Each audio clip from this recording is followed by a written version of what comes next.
Hey guys, it's Alex from 7th Hour Films, back again with Merlin. Last time on Merlin, we had Goblin's Gold. Probably the dumbest episode we've had. Oh, excuse me. Merlin accidentally freed a goblin who possessed Gaius and started to enchant everyone with different afflictions and was selling cures to them at a pretty high price. And then he started to blame Merlin, and so Merlin was going to be executed, but luckily he and Gwaine were able to knock the goblin out of Gaius and contain him, and everything's alright. But again, probably one of the dumbest episodes we've had, but that's alright. Yeah, that was pretty much that. This is where I say no spoilers in the comments whatsoever. This is also where I say that if you want to watch my reaction to this episode of Merlin, it is not in this video, unfortunately, due to copyright problems I've had in the past. So, what you gotta do is head down in the description or to the pinned comment on this video. There will be a link there. If you go and click that, it will take you to my reaction with the footage in the corner. It's all edited and nice and good. And you can watch that and you can hopefully have a good time. And when you're done with that, you can pop right back over here for the discussion on this episode of Merlin. So with that being said, why don't we go ahead and get started. Here we go.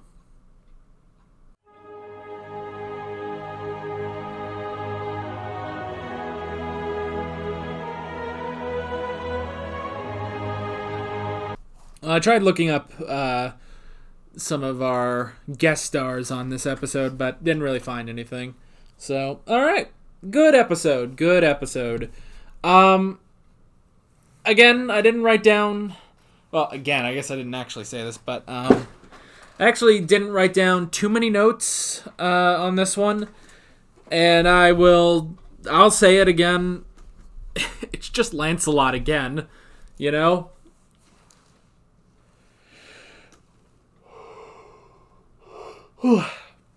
It's just Lancelot again. Merlin finds some guy, brings him home, saves Arthur, and then he leaves, and he'll come back someday, but yeah. It's unfortunate that, you know, that's pretty much all I can really say. Well, I mean, obviously I've got some notes that we'll go over, but for the most part, yeah, this is, it's a lot like Lancelot's first episode. You know, Merlin finds some handsome dude. They start a bromance, and then he leaves. It is interesting how many bromances Merlin has now.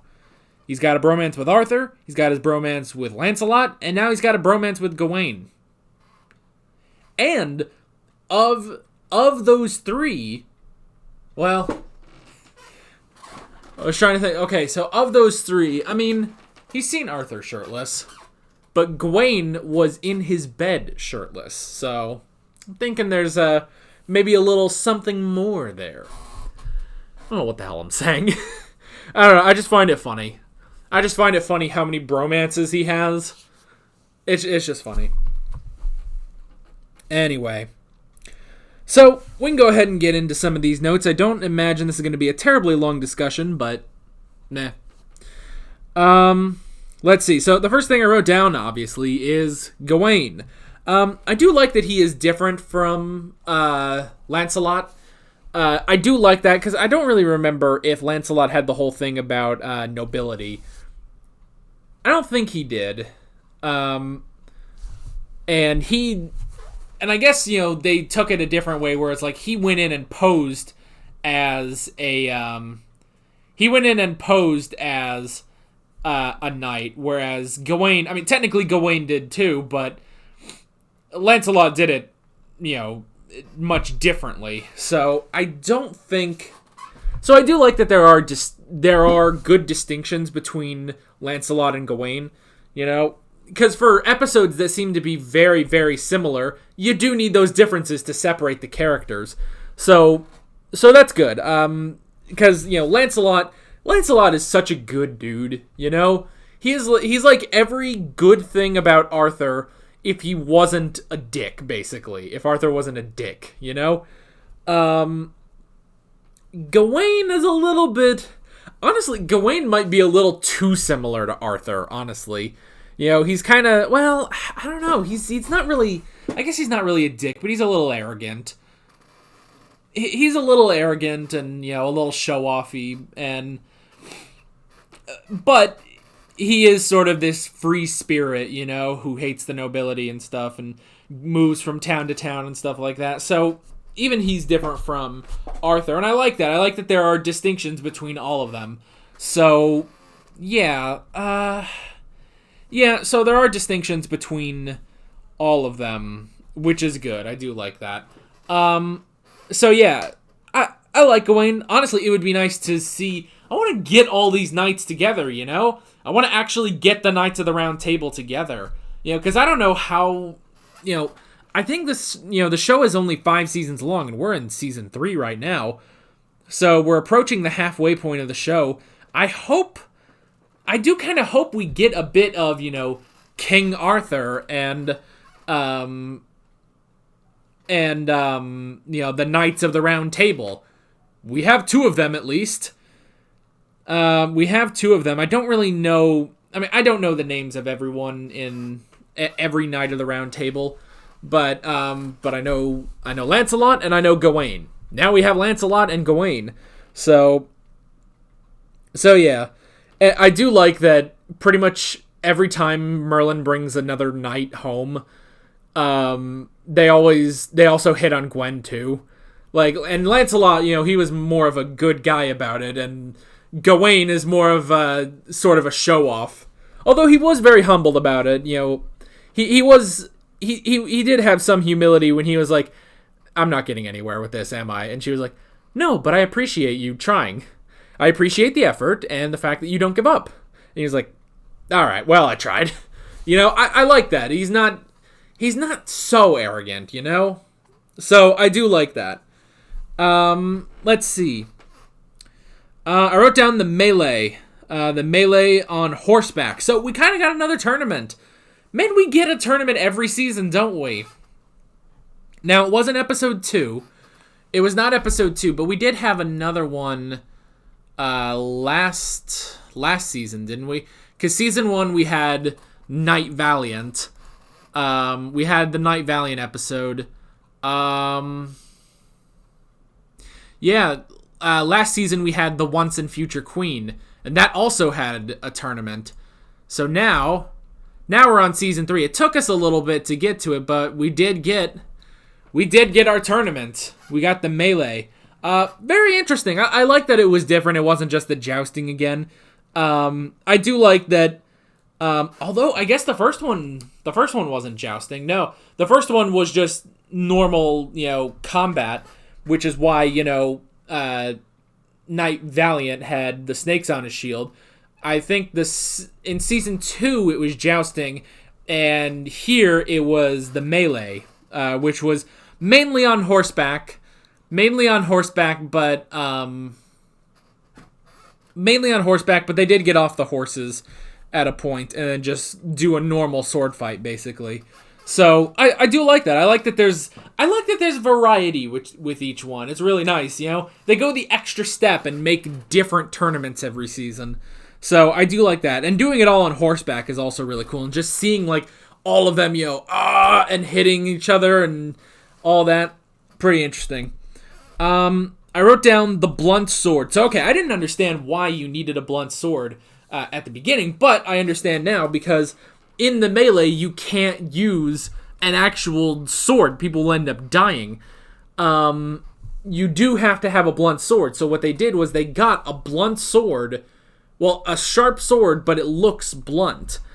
And the thing is, too, is this was all in the span of a few days that they formulated this plan where they found a guy who had a sword, a sharp sword that looked blunt and had crystals that would allow you to change shape, So it was all a little fast, honestly, just for these, kind of these thugs, basically, that were just kind of, going to the tavern and taking their money and stuff.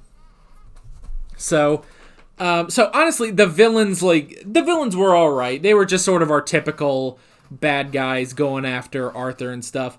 They were all right, but the sharp sword that looks blunt was a very interesting thing, you know? And having that just be because of the melee. And then the crystals was also interesting.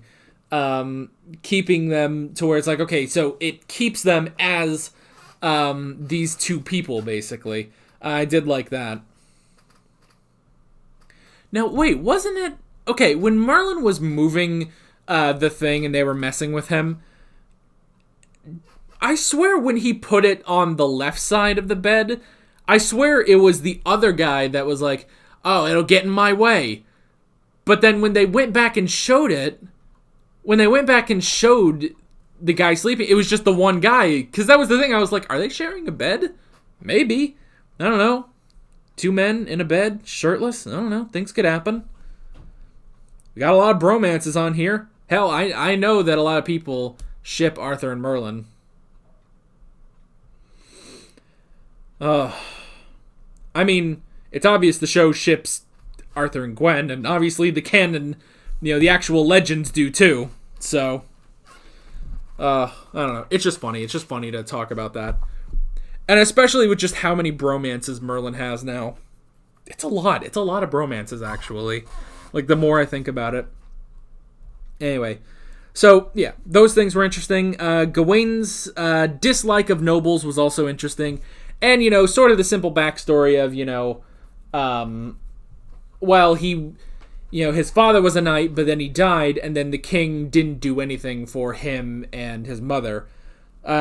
It makes sense. It's a pretty simple, explanation for it, basically. So it worked out.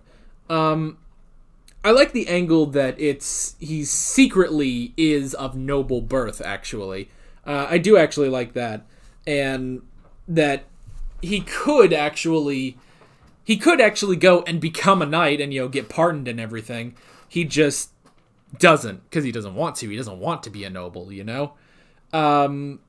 That is interesting, especially because they keep the angle, because they also go for the whole thing of, well, Arthur wants him to be, pardoned, instead he doesn't want him to be banished, while he'd have to change the rules for that, which he might do if he ends up changing the rules so that he can marry Gwaine. So, it's interesting. It's just an interesting angle, and again, it separates Gawain from Lancelot. And I guess that is the last thing I wrote down was banishment. So, it's the same thing pretty much as Lancelot, where, alright, we brought in a knight of the round table, now we have to banish him for a while. It's pretty much the same thing we did with Lancelot. Now, Lancelot we brought back last season, so maybe we'll bring back Gawain at some point, but yeah, it's just... I get what they're doing. I get why they're doing it. They're setting up these characters, but they don't want to make them. It would be interesting if Gawain or Lancelot stuck around as a main character, but I don't know. I just don't think they're gonna do that. So it's entirely possible that he'll come back at some point, but might be a while. But yeah. That's pretty much all I wrote down, actually. Not much else. Again, good episode. Definitely, an improvement on last episode, but also a lot like Lancelot's first episode. So, yeah.